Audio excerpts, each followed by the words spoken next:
ఏం చేసిండు బీజేపీ ఆయన ఒకసారి చూస్తారా? సినిమా చూద్దామా? అక్కడ చూడండి, ఒక్కొక్కటి చెప్తా. ఇక దాని తర్వాత మిగతా విషయాలు మాట్లాడతా. మొన్న ఎలక్షన్ల ముందు కాంగ్రెస్ పార్టీ ముందు కాంగ్రెస్ని పెట్టే తర్వాత బీజేపీ సంగతి. మొన్న ఎలక్షన్ల ముందు కాంగ్రెస్ వాళ్ళు గ్రామాల్లో పోయి నానా కథలు చెప్పిండ్రు. ఇక చూడు రేపే ఇస్తాం, మాపే ఇస్తాం అని ప్రజల్ని నమ్మించే ప్రయత్నం చేసిండ్రు.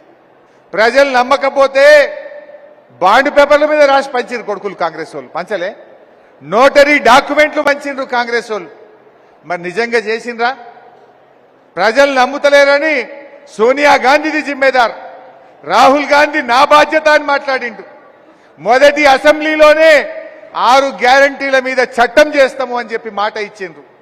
ఏమైనా ఒక అసెంబ్లీ పోయి 2 అసెంబ్లీలు పోయి 3 అసెంబ్లీలు అయినాయి. ఇది వరకు 6 గ్యారంటీల మీద చట్టం కాలే. 100 రోజుల్లో అమలు చేస్తామన్న హామీలు అంతకంటే అమలు కాలే.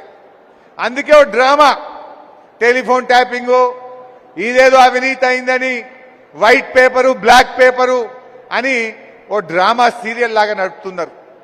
అన్ని కూడా ఆ రోజు ఎన్నికల ముందు ఎట్లయితే అబద్ధాలు చెప్పిండ్రో ఇవాళ కూడా గోబల్స్ ప్రచారం చేస్తున్నారు.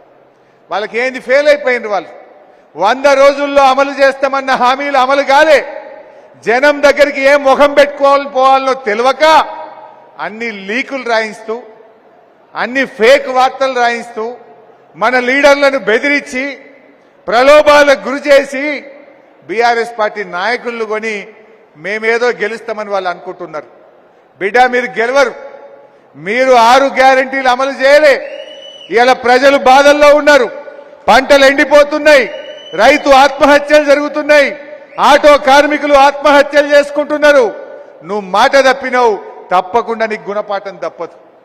ఇలా ఒకటే విషయం మనం చర్చ పెట్టాలి ప్రజల్లో. కాంగ్రెస్ వాడు 6 గ్యారంటీలు 100 రోజుల్లో అమలు చేస్తా అని చేయలే. మరి ఇవి అమలు చేయాలంటే ఎట్లా? ప్రశ్నించే గొంతు కావాలి, కాంగ్రెస్ మెడలు వంచే నాయకత్వం కావాలి. గా పని బీఆర్ఎస్ చేయగలుగుతుంది తప్ప ఈ బీజేపీ చేయలేడు. మొన్న మీరు అసెంబ్లీలో చూసిండ్రు, 8 మంది మంత్రులు లేచినా వాళ్ళ నోళ్లు ముయించినమా లేదా? ముయించినమా లేదా? అది ఇంకా ట్రైలరే, అసలు సినిమా ముంగటున్నది.